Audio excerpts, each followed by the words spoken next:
თუ დაეცემი, ის წამოდგომაში არ დაგეხმარება. თუ შეცდები, ის სახალხოდ დაგცინებს. ის ნერვებზე თამაშის ვირტუოზია და კოჟრებზე დაბიჯების დიდოსტატი. ის შეიარაღებულია მიკროფონით და ძალიან საშიშია. ჯოკერი, დავით ლიკლიკაძის საავტორო გადაცემა. უსმინე ყოველდღე, შაბათ-კვირის გარდა, ძველი ქალაქის ეთერში. ჯოკერი, სასაცილოა.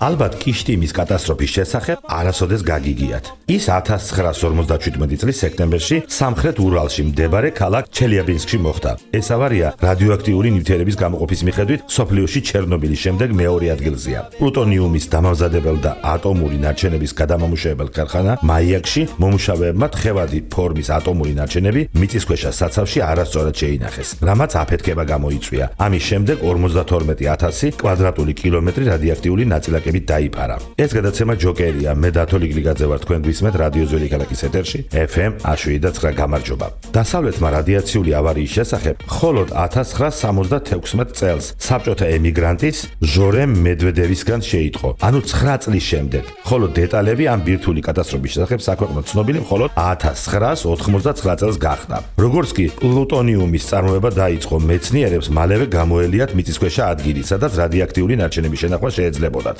1959-51 წლებში მილიონობით კუბური მეტრის ტოქსიკური ქიმიური ნარჩენები მდინარე ტეჩაში მოისროლეს. ეს მდინარე მის სანაპიროზე მცხოვრები 25,000 ადამიანისათვის წყლის მთავარი წყარო იყო. სოფლები ამ წყალს საკვების მომზადებისთვის და სარწყავად წლების განმავლობაში იყენებდნენ. ტეჩას უფრო და უფრო დაბიძურების შემდეგ ხელისუფლება მიხვდა, რომ სხვა გამოსავალი უნდა მოეძებნათ. მათ თხევადი რადიოაქტიური ნარჩენებისათვის დიდი მიწისქვეშა საცავების შექმნა დაიწყეს. შემდეგ 1957 წელს ერთ-ერთი ასეთი მიწისქვეშა საცავი, რომელიც რადიოაქტიული ნივთიერებით იყო სავსე, აფეთქდა. ინჟინერი ბაიმანი ამ დროს მორიგე იყო.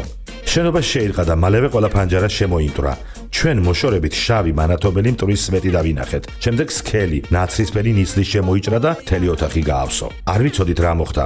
უბრალოდ მილაგება დავიწყეთ. რადიაციისადმი სრულიად დაუცველები ვიყავით. 8 საათი ვიმუშავეთ, სანამ საბოლოოდ სიმართლე შევიტყვეთ. როცა ზედამხედველი მოვიდა, რადიაცია გაზომა და იმ წამსვე გაიქცა. ბაიმანი იხსენებს, რომ მაიაკის მმართველობას არაფრად ჩაუთვლია იქ მომუშავეები, რომლებიც რადიაციაში მოყვნენ. მათ ასევე უარი განუცხადეს ფულად კომპენსაციას და თანამშრომელთა სამედიცინო დასკვნები გააყალბეს. თავის გასამართლებლად პატრიოტიზმი მოიმიზეზეს, ამბობს ბაიმანი. ადგილობრივ გაზეთში ცაში ნათებას, რომელიც აფეთქებას მოყვა, პოლარული ნათობის მსგავსი უნიკალური ასტროლოგიური მოვლენა უწოდეს. 1957 წლის 6 ოქტომბერს გაზეთი ჩელიაბინსკაია რაბოჩი ამ კატასტროფასთან დაკავშირებით შემდეგ სტატიას აქვეყნებს. გთავაზობთ ამონარიც. გასულ კვირას საღამოს ჩელიაბინსკის ბევრმა მაცხოვრებელმა ვარსკვლავებით მოჭედილ ცალზე განსაკუთრებული ნათება შენიშნა. ეს ნათება, რომელიც ჩვენს განედებში საკმაოდ იშვიათია, პოლარული ცის ყველა ნიშანს ატარებდა. ეს შემთხვევა გამიზნულად დამალეს, რათა საბჭოთა კავშირის ამბიციურ ატომურ პროგრამას ჩრდილი არ ვიყენებოდა. მართალია ზოგიერთი სოფლიდან მოსახლეობა გაიყვანეს,